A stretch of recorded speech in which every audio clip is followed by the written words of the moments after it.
একটি সময়ের কথা, এক গ্রামের প্রান্তে এক জ্ঞানী সন্ন্যাসী বাস করতেন। তার কাছে দূর দূরান্ত থেকে মানুষ আসে জীবনের অর্থ জানতে।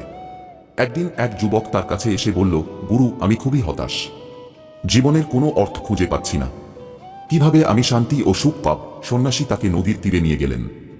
বললেন, নদীটি দেখ, এর জল সর্বদা প্রবাহিত হয়, কোনো বাধা এলে সেটিকে ঘিরে গিয়ে আবার তার নিজের পথে ফিরে আসে। জীবনও এমন, সমস্যা ও দুঃখ এলে তা ঘিরে যাও, কিন্তু নিজের পথে স্থির থেকো।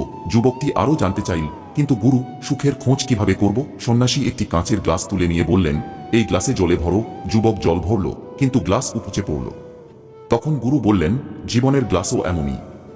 যখন আমরা অতিরিক্ত চাহিদা ও আকাঙ্ক্ষা দিয়ে ভরতে চাই, তা উপচে পড়ে। সুখ তখনই আসে যখন গ্লাসটি ঠিক পরিমাণে ভরে রাখা হয়, না বেশি না কম। যুবক এই কথাগুলি হৃদয়ে গ্রহণ করল এবং জীবনকে সহজ ও সাদাসিধাভাবে বাঁচার চেষ্টা করল।